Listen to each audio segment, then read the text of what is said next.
고려거란 전쟁이 치열한 전투 속에서 진행되고 있는 가운데 강감찬은 심각한 위기에 처해 있다.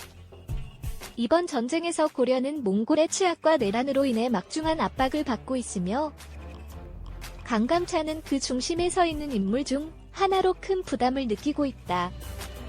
임신부의 몸으로 전장을 떠나는 아내, 그리고 몽골군에게 목숨을 노리는 호족들로 인해 그는 가족과 나라를 지키기 위한 어려운 선택에 직면하고 있다. 이러한 상황에서 현종 앞에 검은 복면을 쓴 자객이 나타나는데 그자는 과거 호족 박진으로 살다가 전쟁으로 모든 것을 바치고 자식들마저 참전시켜 죽음에 이르게 한 인물이다. 한편 강감찬은 이번 전쟁에서 고려가 항복하지 않으면 내란으로 인해 몽골이 고려를 침략할 것임을 감안해야 했다. 이로써 강감찬은 고려가 몽골에게 항복하지 않을 경우 나중에는 자국의 외부 세력에게 복종하게 되는 상황을 피하기 위해 몽골군과의 군사적 충돌을 계속해야 하는 압박 속에 있다.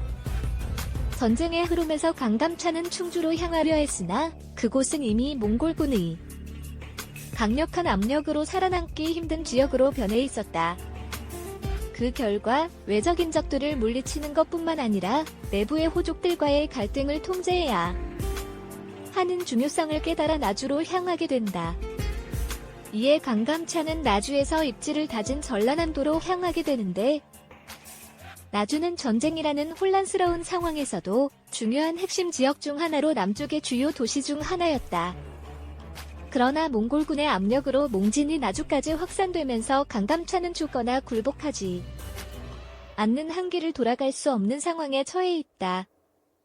이에 강감찬은 전략적으로 몽골군을 철근시켜 전쟁을 종료하는 것이 가장 효과적인 방법이라고 판단한다. 그는 몽골군과 협상을 통해 전쟁을 종료하고자 하며 자신과 소통이 원활한 몽골군이 지휘관과 만나 제안을 하려 한다. 그러나 그 제안은 단순한 협상이 아닌 반협박적인 어조를 띠고 있다. 강감찬은 몽골군에게 협박을 가하며 철수하지 않으면 영원히 자국으로 돌아갈 수 없게 될 것이라고 경고한다. 그는 몽골군도 더 이상 전쟁이 지속되면 목숨을 잃을 것을 알기에 고향의 소중한 자식들을 보호하기 위해 돌아가려는 목적을 이해하라고 말한다. 그러나 이러한 전략에도 불구하고 강감찬은 자신의 결정에 동의하지 않는 일부 지역의 인물들로부터 반발을 마주한다. 이들은 전략적인 철수보다는 전투적인 전투를 선호하며 강감찬을 비난하고 소배합을 주도한다. 한편 몽골군과의 협상이 계속되는 동안 강감찬은 내란을 일으키려는 소외합의와 무릎을 꿇게 만들기 위한 계획에 직면한다. 이들은 강감찬을 고문하려 하며 이에 대항하기 위해 강감찬은 지혜와 용기를 발휘해야 할 것으로 보인다.